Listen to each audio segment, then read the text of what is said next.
way in. Now, I tell you what, splashing around down here in his water like this really, really annoys him. And now that he's annoyed, he's all yours, Stu. Thanks, mate. This is a perfect example, but he doesn't come to the surface. He waits till the animal touches the water, and then he'll strike. Come on, big boy, come on. Ay, Dios mío. Come on, big boy, look up. Good boy. So that is the art of the crocodile. I strike from the water's edge. He's coming from nowhere, remember. You can't see him under the water. Then he explodes out and grabs his prey. Animals which with much faster reflexes than us can't get out of the way quick enough. So you need to remember that. So let's see if we can see it again. Dave, you want to jump across there? Through the water? I just got out of the water, mate, I'm fine. You'll be right. This was never in my workplace agreement. Once I'm in the water, you can see Muggers straight onto it. He really doesn't want me in here, and I'll just get out. If I sound a little bit nervous at the moment, that's because I am. In Mugger's jaws, you have to appreciate the fact that he's got 3,000 pounds per square inch closing jaw pressure. So if he grabbed me mid-body right now, he could crush me down to a couple of inches thick, and I'd ooze out either end like toothpaste, and that sure would wreck my day. So avoiding crocs is easy. All you have to do is the complete opposite to what you see us doing. Stay back from the water's edge, never enter the water, and you'll never come into conflict with one. Now there's another area that crocs are dangerous, and that's in areas overhanging the water. We'll demonstrate off here now. Stewie, if you could just get him going that way for me. Just run. I'm not running through that, mate. Jump there. I can't jump that way either. Actually, seeing as how we're on the subject of Stuart, we have to wait for Mugger to make his way all the way down there.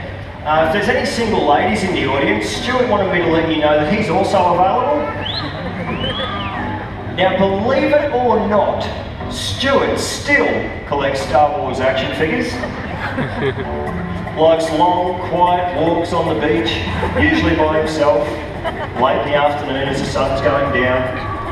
And he still lives at home with his parents, so he's ready to go home. Sí, todavía con sus padres, con el precio de Star Wars, que tampoco una gran pérdida. Are you going to move the crocodile, Stuart, or should I get someone from the audience to come in and have a go? I have to. Come on. Come on, Mugger. Crocodiles have the ability to learn and remember. Don't let anyone tell you that they're a silly or dumb animal. So what Mugger's doing right now is he basically knows I have to run through there. And he's just waiting for me to do that, which I wasn't going to do until he goes under. So like I said, crocs are also dangerous in areas overhanging the water. We call this the tail walk method. So using that large muscular tail, he's got the ability to launch himself vertically straight up and out of the water, over half his body length. Now, this isn't a circus trick that we have to teach our animals here at the zoo. It's an innate behaviour. They use it from the time they're hatchlings. When they're only 15, 17 centimetres long, they'll use it to catch frogs and insects and spiders and stuff in the reeds, right up until they're mother size and bigger, where they're looking for those larger food items, so possums, birds, snakes, lizards. Any animal really that finds itself in a low branch, overhanging the water, is potential easy prey for a tail walking crocodile. Now his eyesight's very, very movement orientated.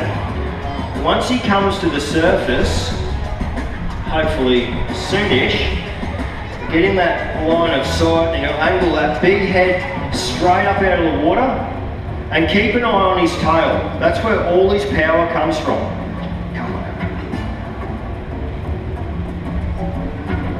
That's my foot. Oh, good boy. How's that? Come on, one more. I know. What are you looking at?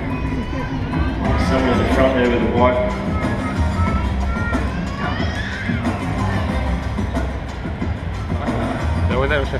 Crocodiles are extremely patient animals as well. They don't just charge around up in northern Australia looking to catch and kill everything that comes down to the edge of the water.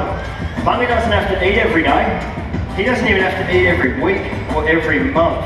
In fact, in Munga's current condition, he could go roughly 12 months without eating a single thing, and he wouldn't even start to lose condition yet. Come on. What are you doing?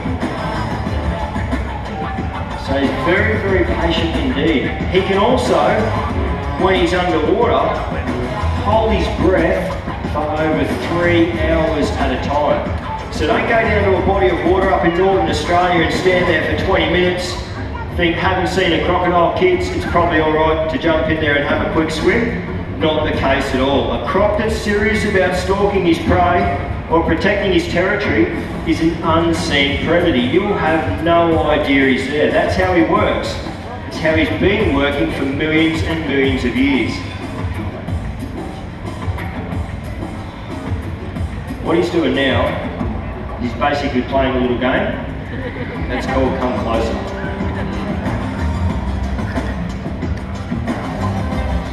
That's about as close as you want to get to him. Always makes me nervous when I'm standing on this ramp, because Stuart over there, he actually built this ramp. He's not the sharpest guy with a tool, if you know what I mean. I'll tell you what, Stu, I think we might keep going. What do you reckon? Just lean over a bit further. Thanks, mate.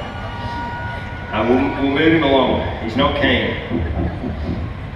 So the lesson here is, if you are up in Northern Australia and you see one of those big old trees that overhangs the water, it's not a safe place to climb out there and go fishing from. You really do have to be wary of that tail-walking crocodile. Croc territory is not here on the Sunshine Coast. You need to go about 600 kilometres up north to a town called Rockhampton. It travels all the way around the top end of Australia over to Broome in Western Australia. Those warmer waters, that's where the crocodiles reside. Right, so now we're going to show you just how fast a crocodile can run on the land. Come on. This, that was flat out for him. Come on. You'll notice he's not quick on hard solid ground. Oh. People expect him to be able to run as fast as a horse. It's not true. Crocodiles don't run you down on the land. So put my money where my mouth is. I can sit here. Maybe you can lie down. Can I get your pillows, Stu? No. Oh, I'm not very comfortable. As long as I keep an eye on him, I know that I can get up out of the way quicker than he can come forward.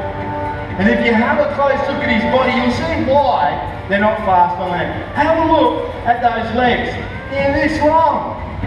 He's got that great big belly and this long tail. In the water, that's great. But on land, he's got to drag that behind him. He's just not meant to run on land. So on land, anyone here can outrun him.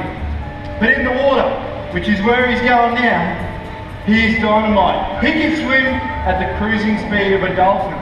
So, as long as you stay out of water, you won't have a problem with one of these big reptiles.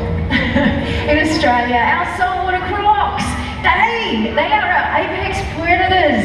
We do not have lions, tigers, bears. The saltwater croc plays a vital role in our ecosystem. That is keeping our waterways healthy and resilient. And they really are the last living link to the dinosaur era. 260 million years in the making, so perfect that they have not had to change for the last 65 million years. That's exactly right. Now, we don't expect everyone to leave the zoo today loving crocs as much as we do. We work with them every day, so obviously we're a little bit fanatical. But all we can ask is that when you leave the zoo today, you can go home and just give them a little bit more respect and appreciation for the very important role they play up there in our northern waterways.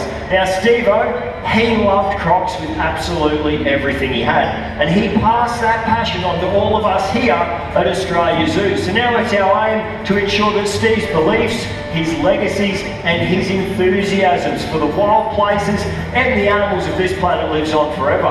So it's with that in mind we'd like to thank you all for coming to the zoo today and helping us keep Steve's dream and this planet alive. And the rest then, you know what, that is completely up to you. So get out there, live a little on the wild side. It is time, let's step up, make change, you be that change. And always remember,